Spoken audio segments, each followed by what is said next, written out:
Hey everyone, welcome back to the channel. Guess what? It's wine month. We're going to make a new wine. I've bought one. It cost me $90. I'd say it was one they were trying to run out or get rid of.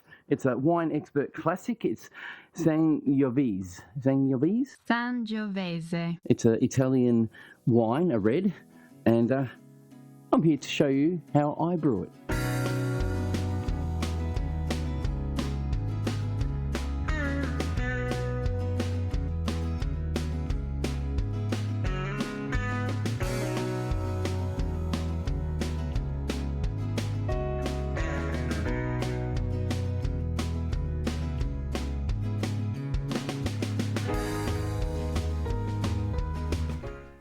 So let me open it up. Alright, it's the first time I've opened it up at all, and we have. Now I'm going to check the date on this. I did get this a bit cheaper than normal.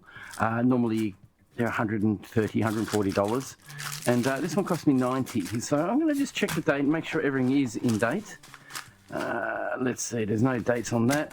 We'll open the accessories packet. The accessories packet is all the vital bits and pieces you need to actually make your wine. So I'll open it. As you can see, I've popped gloves on just to keep everything sanitary. We've got chitosan.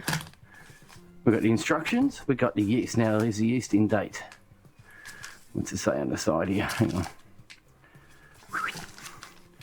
It is the 3rd of 2026. 2026. Awesome, it's in date. So everything's in date. Looks pretty good too. Kaiser, sorry. It should be sulfite and sorbate. Same thing. Bentonite and your grapes. This is a basic kit. It actually is just grapes in a bag, or grape juice concentrated at 8 litres in a bag. Wasn't meant to drop that. And what we do is we set it up in the bag to pour into our fermenter, which is this fella. This bloke I've had for a while. I'm not pressure fermenting with it anymore, so I'm using it just to do the wine in. Now I've thrown a sanitizer all in it. All I need to do now is add the concentrate. And once I've added the concentrate, then I can pour the bentonite on top of it. But the bentonite has to be prepared, so I'll do that right now. Now with bentonite, you mix it in at the start of fermentation. The bentonite helps pull proteins out of the wine, out of the juice, when you want to clear it out later on. So you put that in first, but you do need to dissolve it in a vat of hot water, 2 litres preferred. So while we're waiting for the water to boil, which is just finished, I'm going to quickly pour myself a wine. This is a wine from Vineco. Got this from Kegland, and it's been pretty good. It's been aging for about 6 months now, maybe 8. I will leave a link up here, and I'll leave links down below too if you want to figure out where to get it from. These are reused bottles. I need to start getting some new lids soon. Been great. These wines are aged beautifully. I'll quickly just pour that.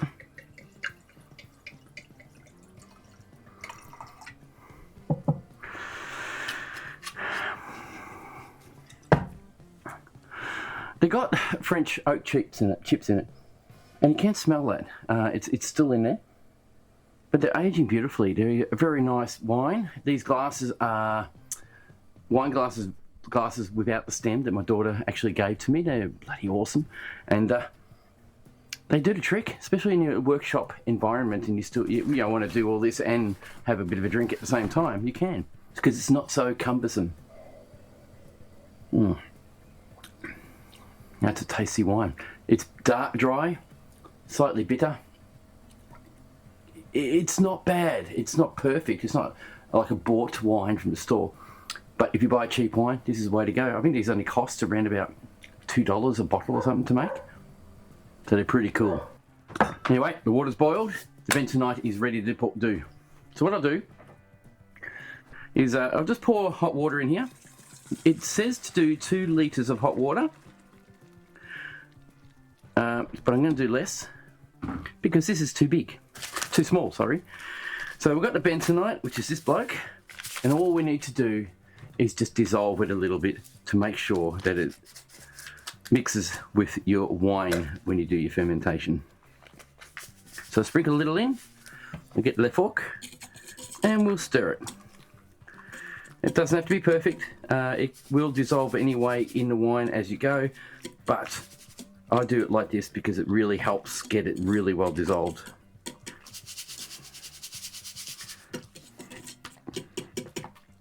Now, if you've seen my videos before, this is volcanic. This is actually volcanic clay, and it has a property in it that has negative and positive ions in it that will grab hold of proteins and weigh it down, so that when you're trying to clear out your wine, it'll pull it to the bottom so you have clearer wine.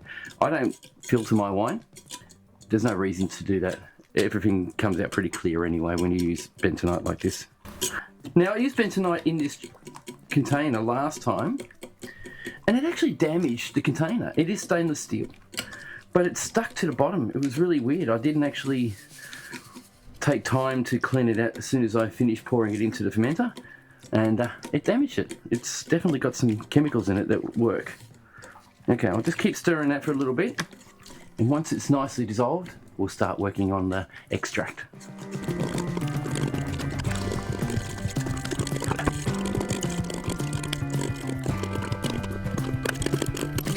That is done. That's nicely mixed. Don't stress if you haven't done this before.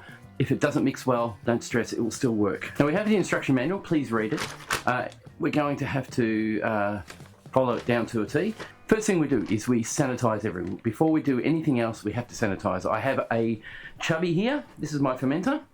This is fully sanitized with no rinse sanitizer, which was Atomic 15 from Keg King. And it works a treat. It's fine, absolutely fine. What fell out then was the bubbler, the airlock. So that's sanitized. Everything else is sanitized. My hands are sanitized, and I'm also wearing gloves and I'm wearing a hat. Some people are a bit wary about hair. Hair, for some people, is unhygienic. It's only mainly those people from places where they don't wash their hair. I can't see a problem with it. I am talking over what I'm working with. I'm spitting water out of my mouth. You can't see it, but it's going into the wine as I'm doing it. It's alcohol. It's not going to be a problem, guys. It's not going to be a problem. Anyway, let's get to it. We now need to take the contents of the bag. So this bag has a little lid on it, a little yellow lid. Really, the idea is to lock it in place so you can pour it. You're better off trying to pour it out of the box rather than try and pour it by hand holding the bag. Is quite difficult to do. So what I do, I'll show you, is put the pouring lid through the handle, just like that, so I can easily pour it out. It works. So all I need to do now is just pop the lid off, just like that. Empty the sanitizer. I probably should have done it the other way around, but anyway. I'll empty the sanitizer out of the fermenter, which is ready to go.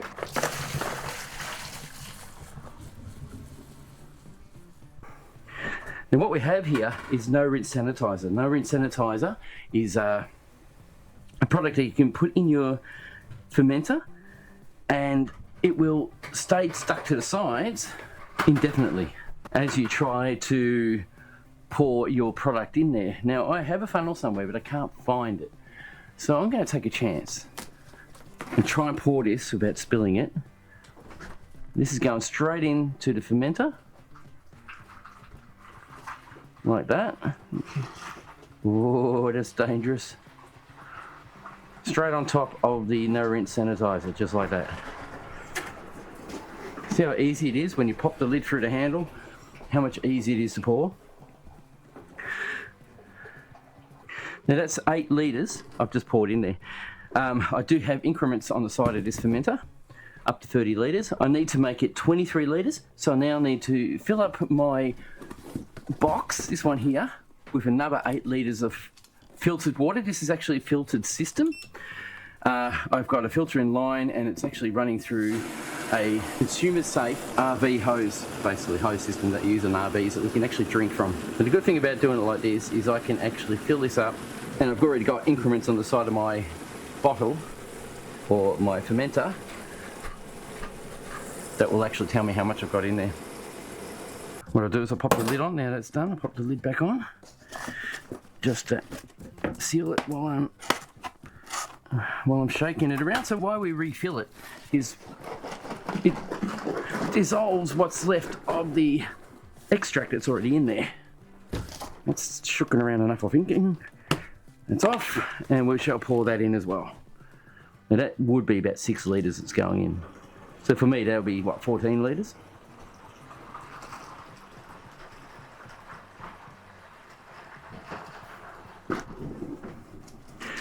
I might even actually give it one more rinse, to be honest, because the actual level isn't even reached 20 litres yet.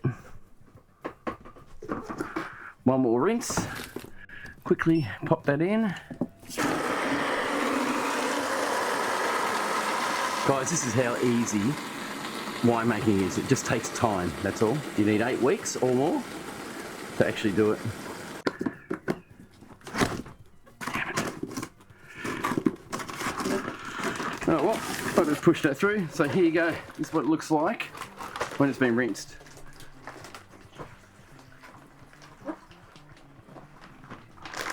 It's very hard to pour when you haven't actually got control over it. Right, that's done. That gets thrown away. We are now at 18 litres. Oh, it's actually increments of 1, 2, 3, 4, 5. Yep, so 18 litres. We need to bring it up to 23. I do now need a funnel. I'll be back. Okay, I've got an issue. I can't find my funnel. It's just nowhere. I'm going to have to take a chance and try and pour this in without a funnel. Yes, I am making a mess of it. Whoa, is it going out or is it going out the sides? That is a question, I suppose. Quickly stir that up a bit. Where did the fork go?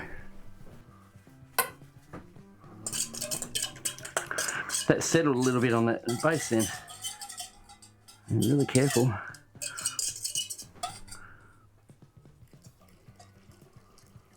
Well, that'll do.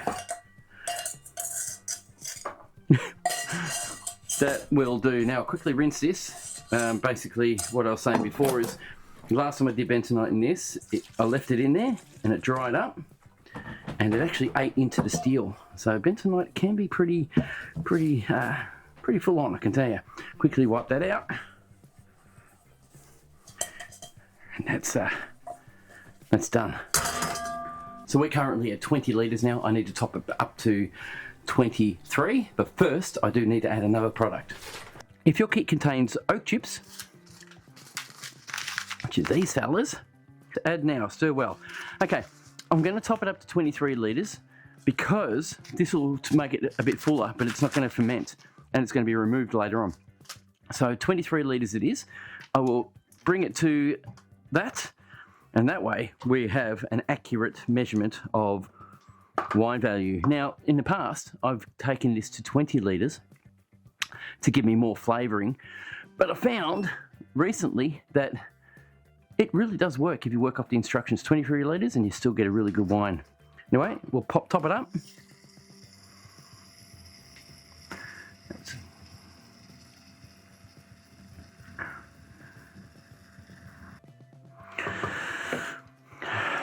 I measured this capacity using my filometer. So I calibrated the fermenter using Kegland's filometer to make sure I had the right increments on that.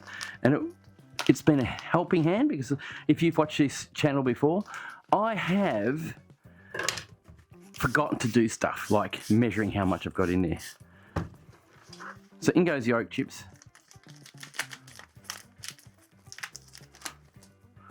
So we've got our oak chips. They're all going in now. Just like that. That's going to add oak barrel aging.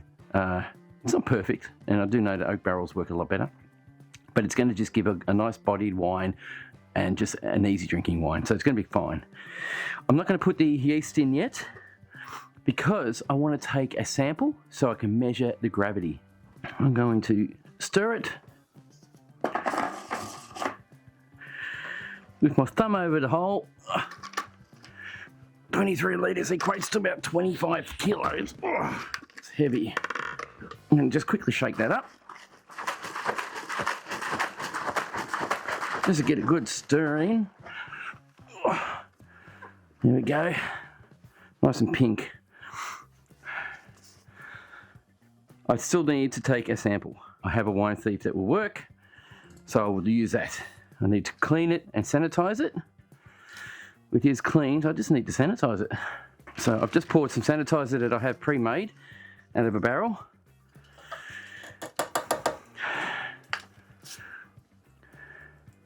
And I don't really need any more than this little fella. I just take the end cap off. So that is fully sanitized right through. It's got a little poppet valve, or a little one-way valve in here, so I can actually shake it and get a sample out of here and pour it into my little beacon, or what do they call it, calibrated measuring vessel. So we'll shake this in here just to get a sample, and we'll put it in here.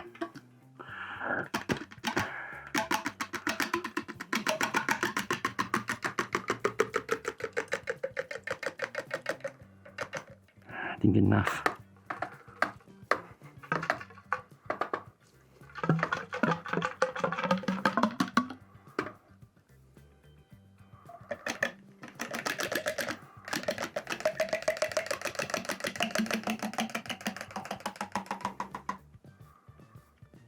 Whoop! Oh, I spilt it everywhere. You know, my brewing never changes. I've always gone and made mistakes. And I try to share that with you because this is what happens really in a brewery, and you make mistakes. This is what happens. Anyway, I'm going to take a measurement. We've got our hydrometer. We have the beer section, which is the coloured section, white, green, orange, and the top is red. That's the beer. That's the wine section, and also on the bottom when it's full. So we're going to do a gravity. I'll throw that in here. I did make a bit of a mess, so on a level area, throw it in. I do feel like it's going to overflow, but it won't. Awesome. I just got enough in there to make it worthwhile. Okay, so we're looking at, what we got there? 0.100. I'll take a photo of that as soon as it's ready and the bubbles are gone, and I'll give you the reading right here. All we need now is to add the yeast. Now you always use EC 1118. It's Traralgon, and it really doesn't go wrong. There are some companies who use different things to make it a different flavour, and yeast definitely changes the flavour of things. So if you do want to change it up and actually make or feel like you could add some other nuances to your wine, go ahead and put a different kind of yeast in that is able to cope with around about 14 to 15 alcohol volume, 15% that is. That's in. That's my job done. It is just under 23 litres because I took a bit of a sample. I am now going to just quickly sanitize this lid once again on the underside where it's going to get in contact with the wine. Can't believe I spilt it. Just around the edges, just to keep it as sanitary as possible. It is alcohol, and it is a higher percentage of alcohol wine, so you'll find its susceptibility to bacterial, external bacterial, is a lot less. All right, just need to top this little fella up. I just bought this one because I broke the other one. Just need to top it up to its proper level. On these, this is a airlock. I just need to bring in the fluid, which is sanitizer, up to the max level so we don't lose any. Not more than that. Oh look, it's can be under. Look, I'll put a little bit more in. There we go, that's going to level out now. Pop the lid on. Just never used a lid before, but I do now. These are airlocks. These are great for wine. You don't want to pressure ferment wine. it locks in too many bad flavours, and you really want the best you can out of your wine. I will squeeze that onto there, nice and tight, so we aren't able to get air passing past it, because you want the gases that the yeast produces to pass through the airlock, or have it so that nothing can get in. Just do it that way and you'll have no issues. I'm going to put this wine into my house because my house is at 20 degrees. Our weather is warming up, it's getting sunnier. So we're getting 25, 30 degree days now. That's Celsius, guys. And in the house it stays around about 20, 21 degrees. And that's how we like it. That'll ferment for about 2 weeks, about. When it's finished, I will transfer it into a secondary to clear it out, and then we'll age it. All right, we'll see you then. How you doing, guys? It's racking time. We have to take the wine now, it's finished fermenting, and put it into a carboy. Now I've got a glass carboy, unfortunately, and it hasn't broken yet, but I'm always worried it will, and I'm very careful. I'm going to rack it in there. What happens is basically the fermentation has finished and the wine is semi-settling, and all the sediment is settling a little bit too with the yeast and everything else at the bottom of the actual fermenter. All I need to have is this bloke. It's a siphon, it's an auto siphon, which is pretty good. I have now just flushed sanitizer right through the whole thing, and I just need to drain the excess sanitizer out. Just like that. And what I've done is I might pull it out actually and get rid of what's left in there as well. What I've done is I've actually put sanitizer all on the unit itself, so it's safe to go into the fermenter now. And I'm going to be really careful here. I haven't racked from this kind of fermenter before, so I'm going to give it a go. Do, however, need to get rid of the sanitizer that's in my carboy. Okay, I'll throw this in, so we've got some stabilized thing very gently into the bottom there. Try not to move it too much.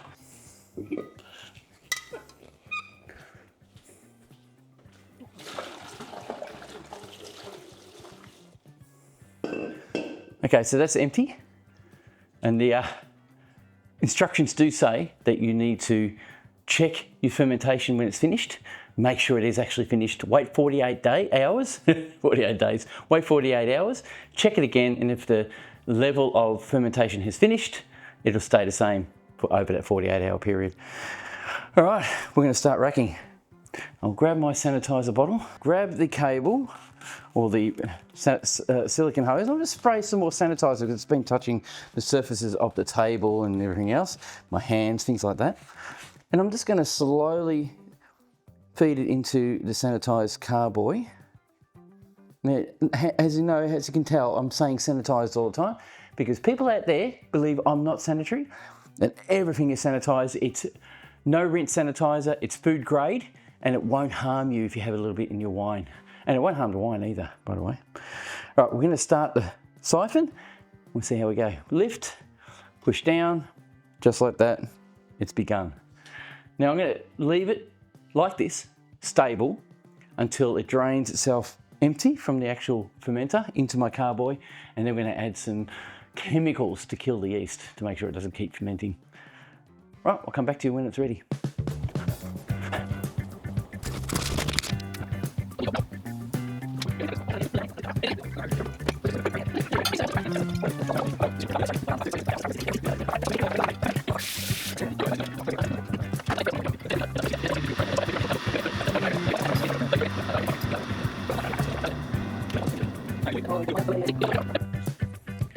Okay, unfortunately, a bit of sediment came out, and I just wanted to show you a sample of the actual gravity. It is 0.999 as in the gravity, so it's just under 1.000. So it's fermented down to that, and it's stayed there for a little while now. If I can get it to settle down so I can actually show you what it looks like, I will. Other than that, I'll pop the alcohol volume just here for you. All right, so this is done. I'll pop this aside just to get it out of the way. There is a small amount of wine left in there, but what are we going to do? We can't actually use it. And now we need to stir our new racked wine. Now bring it up onto the table.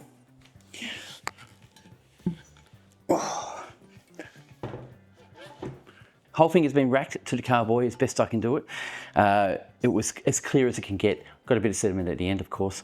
And I just need to add in the sulfite sorbate, which is a chemical kit to kill all the not bacteria, but all the yeast that's left behind, so it doesn't keep fermenting and go a bit sour. And stir that in and get rid of the gas at the same time. So I'm going to throw that in. Are you still recording?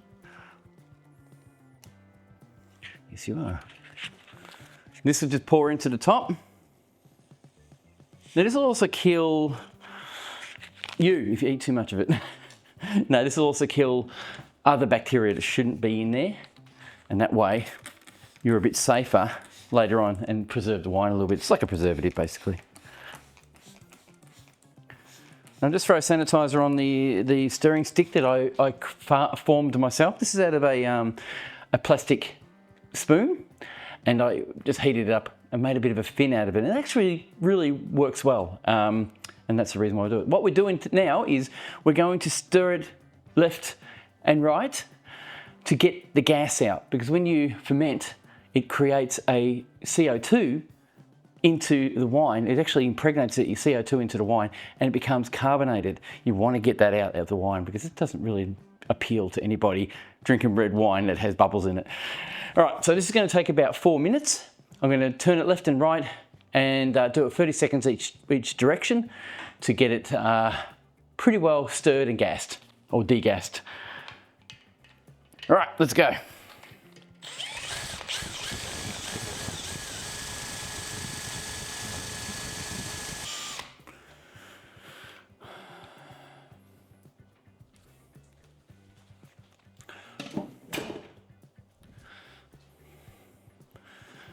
Okay, so that's done. It's been stirred vigorously and a lot, and now we just need to put in the Kaisersol.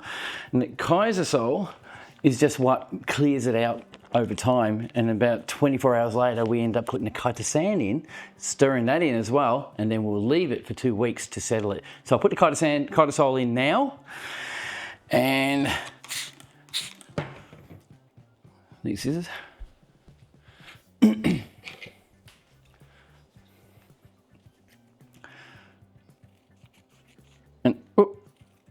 It says to be careful, just sprinkle it in. I think you do anyway. You don't actually stir it in. And of course it doesn't go in the way it should. Because I wasn't thinking and I was concentrating on what I was doing. Anyway, you do need to slightly stir it into the top. So this little fella, I'll just quickly give it a bit of a turn.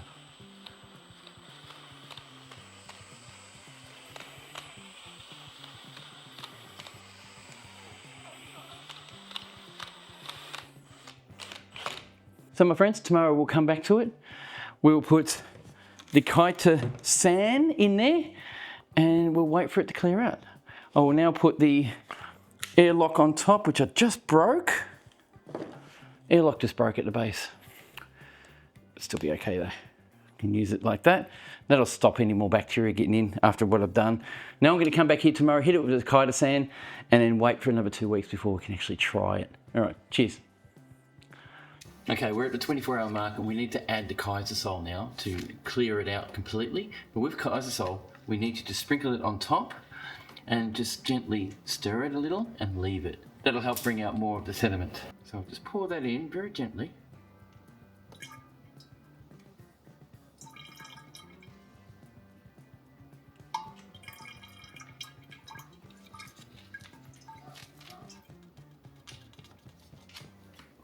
Done. Put the lid back on.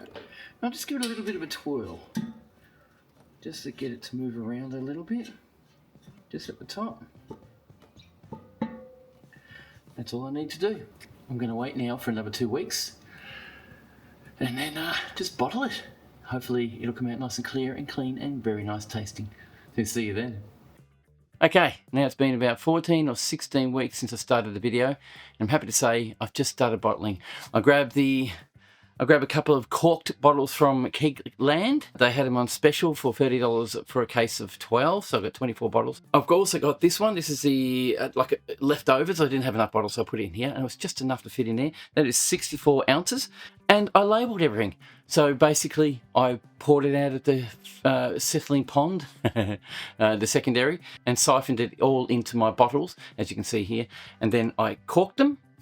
And then I also capped them with a flame and, sealed the ends and wrote on the actual label what it is. And I worked out how to say the name of this wine. It's a classic Sangiovese. It's a Sangiovese grape from Italy, and it's one of their most popular grapes over there. And happily, they love this one most. And I haven't actually heard of the name before, so I'm looking forward to tasting it. I haven't actually tasted any of it yet, and I have smelt it though. It's wafted up and it hasn't smelt too bad, so sure, try it.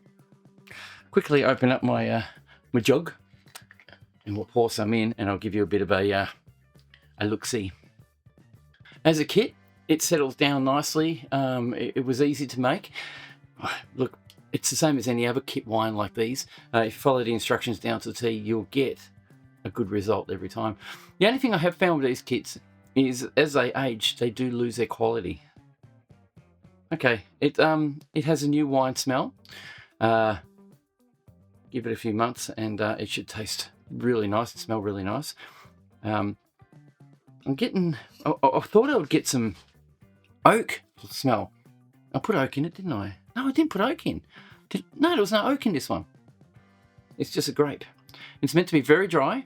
It's meant to be 13% alcohol volume and good balance of tannins against, your fruity flavors and things like that. So let's try it, huh?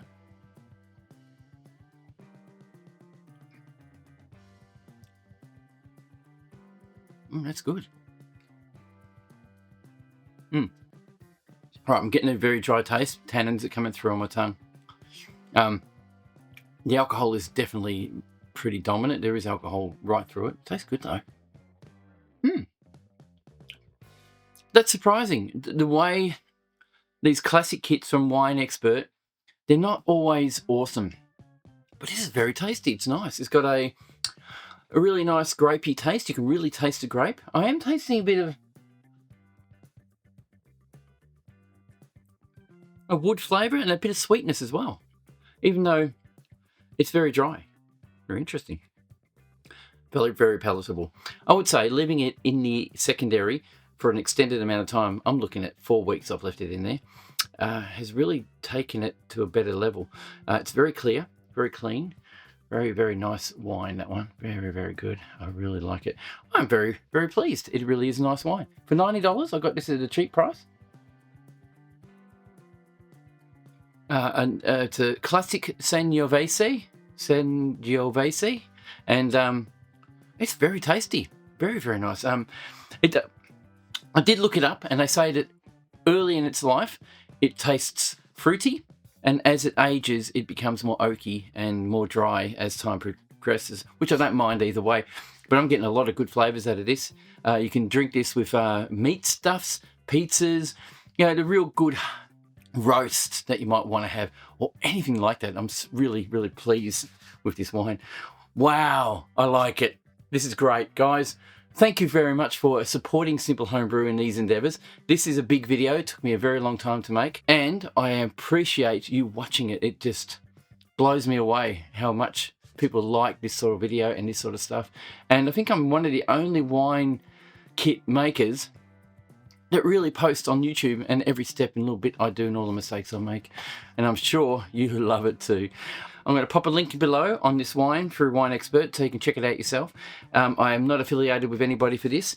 If you want to buy wine bottles from Kegland, these were on special. I think they're doing it as a run out. They work really well. The labels, they're okay. They could probably do a bit better with the labeling and thing. I'm sure that's what they're doing. Probably working on making it better if they're going to keep doing wine stuff. Okay, so thank you very much. We'll see you in the next brew. Cheers.